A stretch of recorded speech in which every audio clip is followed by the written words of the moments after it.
that admission which is not only just, but a moral imperative if the world is to have stability in this 21st century.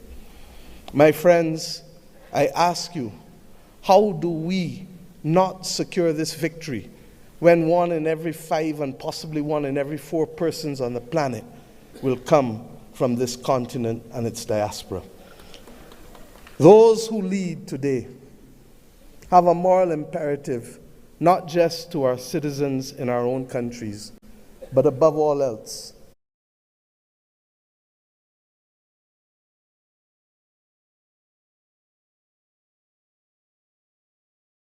technology being foisted upon us, that we can rise and win if we act in unity.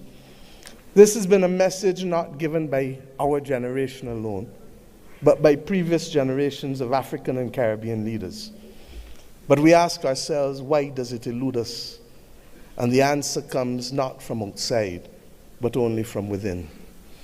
When I speak of the USA with affection, I do not only want to speak of that which is known in the Americas.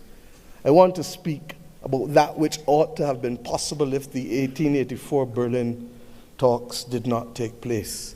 The possibility of the United States of Africa, which is as diverse as India, which is as diverse as China in terms of ethnicity and language and religion, but which is entirely possible if we see not ourselves first, but we see the unity of ourselves together. This may be the cry of a naive and romantic daughter of Africa.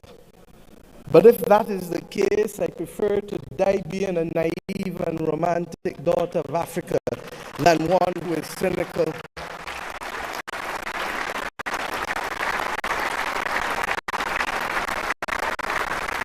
and one who is daunted by the actions and power of others.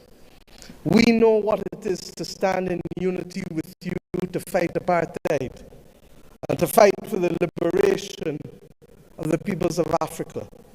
For when President Castro stood to send people from his own country to Southern Africa to free your people, it was in my own country that the planes refueled, ensuring that that battle was possible. And when 100 years ago, almost, a Barbadian man and woman left our nation and left the United States to come here, Arnold and Mignon Ford, he wrote the anthem and lyrics of the anthem of the United Negro Improvement Association, UNIA, and his wife dared to establish a co-educational school here in Ethiopia, ensuring that boys and girls could receive education in a time and at a time when war was dominating the global landscape. They chose to see light rather than darkness. I ask us today in tangible terms that will allow our people to travel, that will allow us to pool our investments to ensure that the people of Africa not be denied the electricity that is so necessary as a platform for participation in the new world. I ask us not only to pool that investment, but to also ensure that we pool our voices, because there is too much division in this world today. There is too much war and there is too much conflict. And we know what precipitates and causes that. If we leave Addis Ababa with the commitment that the world is not going to be safe without a prosperous and stable Africa, then we understand what is the moral imperatives we must undertake in each of our countries to secure that unity of purpose and to secure ultimately the saving of the people and planet. I ask you today to recognize that, and I thank Prime Minister Abiy Ahmed for agreeing that the first in-face summit of CARICOM and the Africa Union should take place here in Addis Ababa on the 7th of September of this year of our Lord.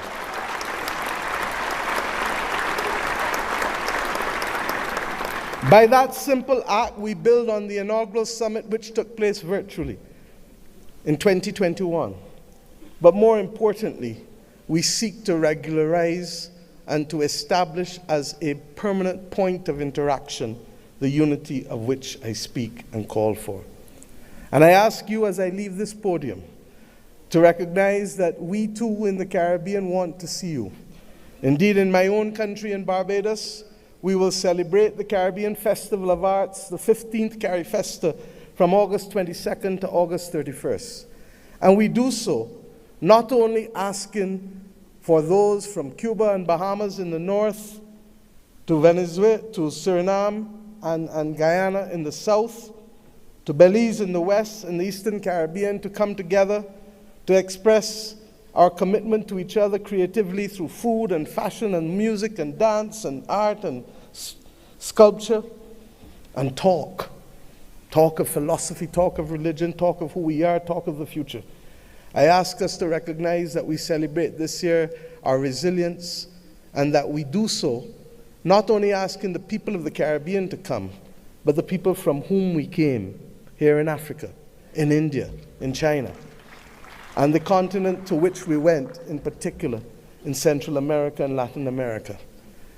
This is our moment to show the world that we were not simply apostrophes to the history and the modern history of humanity, but that truly we are the ones who can level the playing field and to create the opportunities that will allow the world to see people, hear people, and feel people, and to value the planet and its biodiversity at the very time when it is greatest in crisis.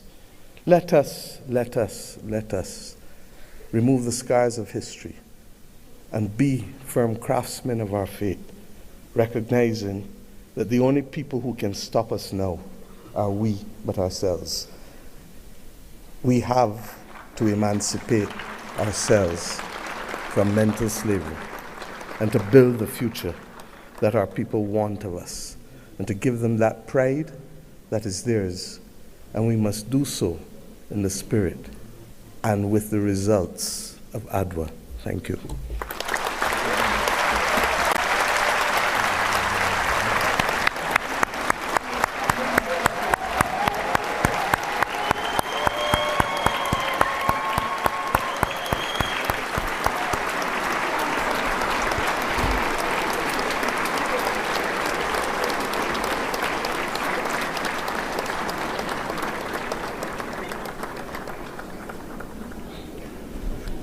Thank you, Your Excellency, Prime Minister of Barbados, Chair of the Caribbean Community, CARICOM, for a global call for the African Union theme of year 2025. It is my distinct honor to welcome now His Excellency John Mahama, the President of the Republic of Ghana, as the African Union leader on advancing the cause of justice and payment of reparations to Africans. Your Excellency.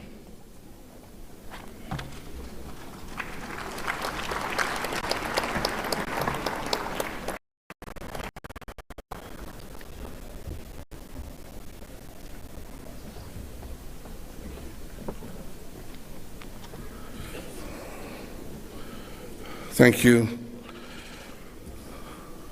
Your Excellency, Chairman, President of Angola, Your Excellency, Prime Minister Abiy Ahmed of the Federal Democratic Republic of Ethiopia, Your Excellency, Chairperson of the African Union, and in the interest of time, may I just proceed on established protocol and say, Your Excellencies, my colleague, heads of state, distinguished citizens. It's a privilege to address this historic launch of the African Union theme of the year 2025, and I quote, "Justice for Africans and the people of African descent through reparations," unquote. This moment marks a significant milestone in our collective pursuit of justice, equity, and the long overdue recognition of the historical injustices that continue to shape the lives of Africans and the people of Assembly of the African Union in February 2024, our heads of state and government cause of reparatory justice. This decision and their lingering consequences that have impacted generations of Africans and people of African descent. The struggle for liberation, unity, and socio-economic empowerment as enshrined in Agenda 2063, the Africa we want, a vision for an integrated, peaceful, and prosperous continent. Your Excellencies, the transatlantic slave trade was one of the most heinous crimes against humanity, spanning about 400 years and forcibly displacing more than 12.5 million Africans. It is estimated that at least 2 million of our compatriots perished during the Middle Passage alone. The legacy of this brutal system, along with colonialism, apartheid, genocide, and neo-colonial exploitation, have left deep and enduring scars on the fabric of our societies. Today, the descendants of enslaved Africans continue to face economic disparities, social inequality, systemic discrimination, and racial prejudices. Addressing these challenges require more than just acknowledging them. It demands action. The economic impact of colonialism on Africa has been profound. The continent lost trillions of dollars in both human and material resources due to colonial exploitation. The forced extraction of wealth, which included minerals, cash crops, and labor, deprived African nations of the capital and infrastructure necessary for sustainable development. Colonial policies intentionally stifled industrial growth, leading to a dependency on foreign economies that persists even till today. The systemic plundering of Africa's natural resources, coupled with the disruption of traditional governance structures, has resulted in lasting consequences, worsening poverty and the development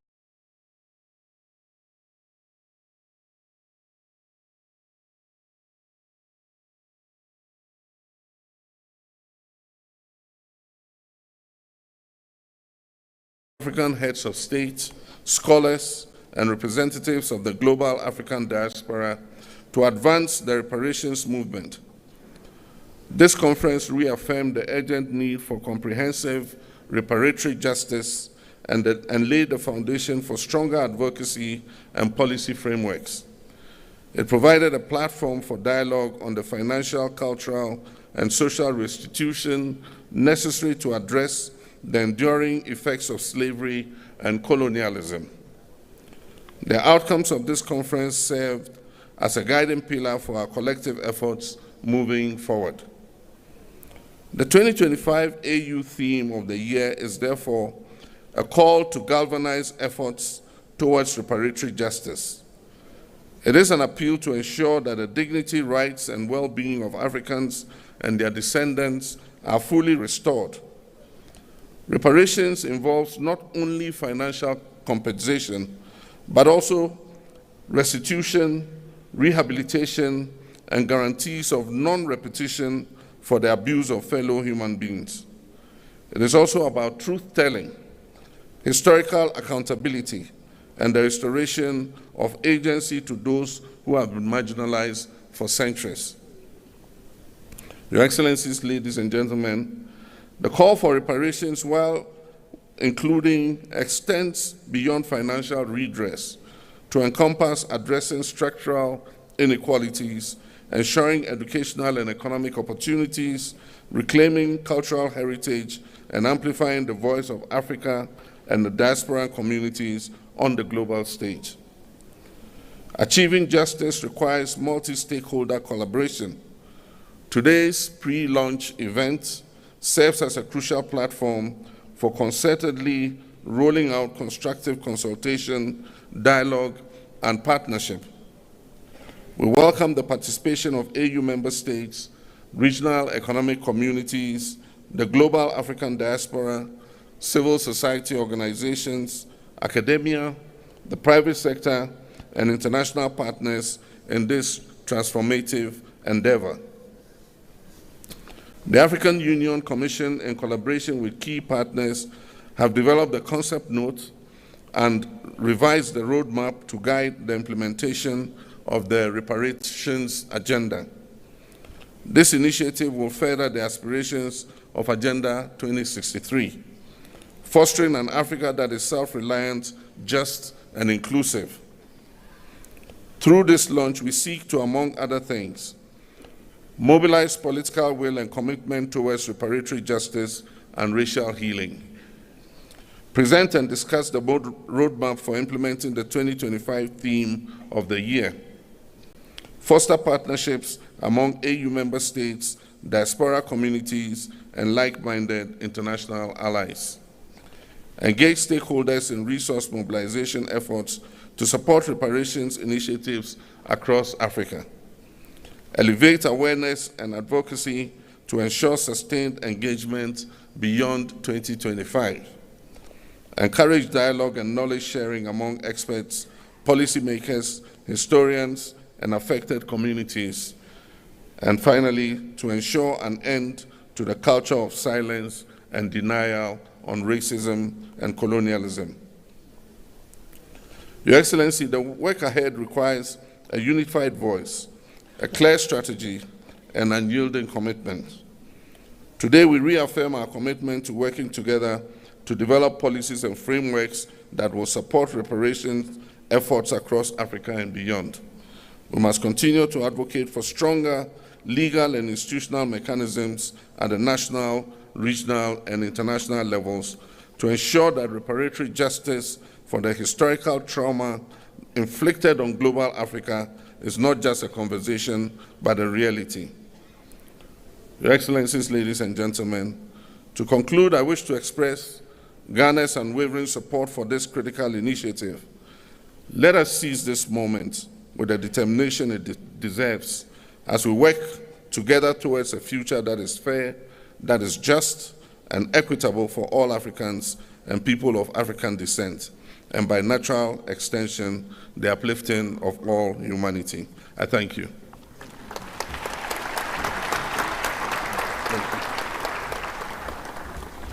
Thank you very much, Your Excellency. Allow me now, Excellencies, ladies and gentlemen, to move to the family photo while calling the rest of the respective delegates to remain in their seats.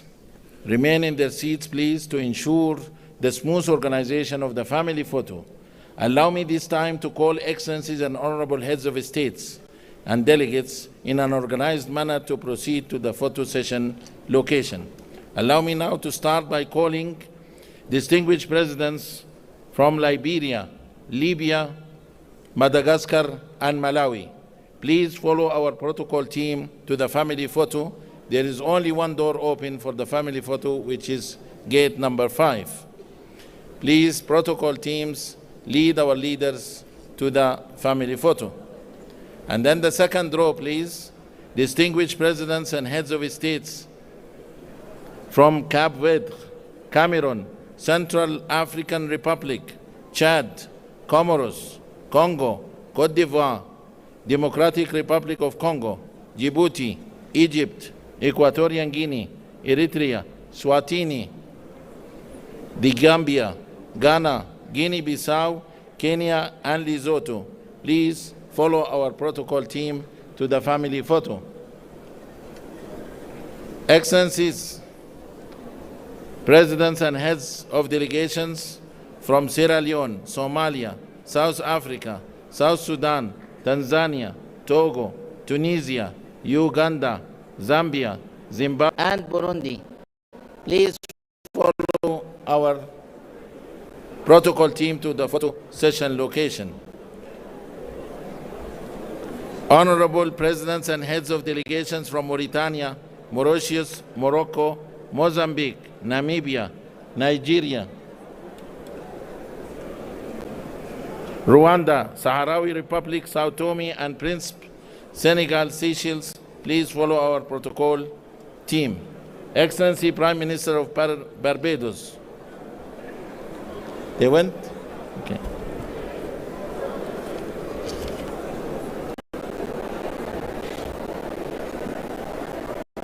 Okay, with that, I thank you all for your time and I wish you fruitful deliberations.